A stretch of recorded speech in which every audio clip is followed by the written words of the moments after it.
শুনছো? হুম। আজকে কি খাবে? আজকে আজকে তো বাড়িতেই আছি। তোমার স্পেশাল ওই মটন বিরিয়ানিটা হয়ে যাক। চিকেন বিরিয়ানির থেকে মটন বিরিয়ানিটা আমার আর আমার বরের দুজনেরই খুব ফেভারিট। কিন্তু মটন বিরিয়ানিটা করা খুবই চাপের, কারণ বিরিয়ানির মটনটা খুব ভালো সিদ্ধ আর জুসি না হলে মোটেই বিরিয়ানিটা খেতে ভালো হয় না। চলুন দেখাই আপনাদেরকে আমি আজকে কিভাবে মটন বিরিয়ানি বানালাম। এখানে আমি 2 কেজি মটন নিয়েছি। মটনের পিসগুলো দেখুন মাঝারি মতো পিস, তার কারণ হলো খুব ছোট নয় আবার খুব বড়ও নয়। আমি এখানে গোটা বিরিয়ানির মশলা নিয়েছি। মশলাটা ভালো করে রোস্ট করে আমি গুঁড়িয়ে নিয়েছি। এরপর প্রায় 250 আদাকে ছাড়িয়ে এরকম পরিমাণে বেরিয়েছে। আর এখানে 3টি বড় রসুন ছিল, 3টে রসুন থেকে এই রসুনটা বেরিয়েছে। এগুলোকে আমি টক দই, এখানে দেখুন একটা 200 প্যাকেট আর একটা 100 মতো রয়েছে, একসাথে মিক্সি গ্রাইন্ডারে পেস্ট করে আমি মটনের সাথে ভালো করে ম্যারিনেশন করে নিয়েছি। এরপর এই ম্যারিনেশনের সাথে আমি আরও 2 চামচ জিরে ধনের গুঁড়ো মিশিয়ে নিয়েছিলাম। এরপর বিরিয়ানির মশলা গুঁড়োটা প্রায় 2 চামচ মতো আমি মিশিয়ে নিয়েছিলাম। এরপর আমি 3 চামচ মতো নুন দিয়েছিলাম। এরপর আমি এরকম একটা মাঝারি কাপের 1 কাপ সরষের তেল মিশিয়ে নিয়েছিলাম। এরপর যেটা না মেশালেই নয় সেটা হলো পেঁয়াজের বেরেস্তা। প্রায় আমি এখানে 750 পেঁয়াজকে বেরেস্তা করেছিলাম, এইভাবে কেটেছিলাম। কেটে এটাকে বেরেস্তা করে। এবার একটা কথা বলি, মাটনটাকে ম্যারিনেশন করে যতক্ষণ আপনি রাখতে পারবেন ততক্ষণই আপনাদের ভালো।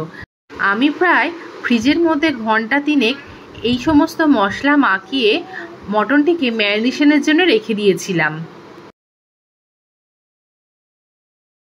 এবার বিরিয়ানির যে চালটা বাসমতি সুপার রাইস আমি 1 প্যাকেট নিয়ে নিয়েছিলাম।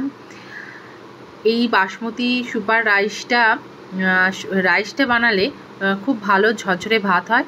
আর আমি ভাতটিকে একটুখানি ঢেলে নিয়েছিলাম ঠান্ডা করার জন্য, যাতে বেশি না সিদ্ধ হয়ে গলে যায়। এরপর আমি একটা বড় প্রেসার কুকার নিয়েছি। প্রেসার কুকারের মধ্যে প্রথমে মাংসটাকে দিয়ে কোনো রকম জল না দিয়ে এরকম করে লকটা না আটকে মিনিট 15 মতো কষাতে দিয়েছিলাম। দেখুন আপনি অনেকটাই জল বেরিয়ে গেছে। যতটা মটন সেই লেভেলের জল দিয়ে আমি এখানে 3খানা সিটি মেরেছি। এরপর বিরিয়ানির জন্য এরকম বড় বড় সাইজের আলু কেটে ভেজে নিয়েছি। মাংসটা দেখুন এইরকম হয়েছে, সিদ্ধ হয়েছে, খুব ভালো করে সিদ্ধ হয়েছে। আমি হাত দিয়ে দেখে নিয়েছি। দেখতে পাবেন একমাত্র বাংলাতেই বিরিয়ানিতে আলু দেওয়া হয়, এর পিছনে নানা রকম কাহিনী আছে। বলা হয় 1857 সালে সিপাহী বিদ্রোহের সময় নবাব ওয়াজেদ আলী শাহ লখনৌ থেকে বাংলায় আসেন। এই সময়ে তার মাসিক বেতন ছিল 20 লক্ষ টাকা, কিন্তু তাতেও তার সমস্ত কিছু খরচ করে পাকশালাতে তার টান পড়ত। তখন এই পাকশালাতে খরচ কমানোর জন্য এইভাবে বিরিয়ানির প্রসেস চালু হয়েছিল। আবার একাধারে মনে করা হয় যে পর্তুগিজরা আলু ভারতে আনার পর আলুটা অনেক দামি জিনিস হিসাবে ব্যবহার করা হতো। যেহেতু বিরিয়ানি অনেক দামি জিনিস, সেই জন্য আলুর মতো দামি জিনিসই এখানে ব্যবহার করা হচ্ছিল। আরেকাংশ মনে করেন আওয়াধের নবাব আসিফ-উদ-দৌলার শাসনকালে বড়া ইমামবাড়া তৈরির সময় গরিব শ্রমিকদের জন্য চাল, সবজি আর মাংস দিয়ে তৈরি বিরিয়ানির প্রচলন শুরু হয়। আপনারা দেখলেন আমি কিভাবে পর্যায়ক্রমে লেয়ারটা বানিয়ে নিলাম। আলু, ভাত, মাংস, আবার ভাত, আবার বাকি গ্রেভি, বেরেস্তা উপরে দিলাম, এইভাবে লেয়ারগুলো বানিয়ে নিলাম।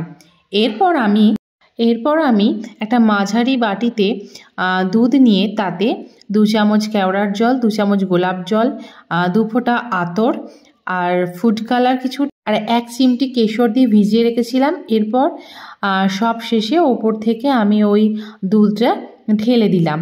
তার উপরে আবার 2 চামচ বিরিয়ানির মশলা। আর এরকম স্যুপ খাবার চামচে 2 চামচ আমি গাওয়া ঘি দিয়েছি। এরপর আমি বিরিয়ানির হাঁড়িটাকে ভালো করে ঢেকে দিয়ে প্রায় 1.5 ঘন্টা গ্যাসটিকে লো ফ্লেমে রেখেছিলাম। আর বিরিয়ানিটা সত্যিই অসাধারণ খেতে হয়েছিল।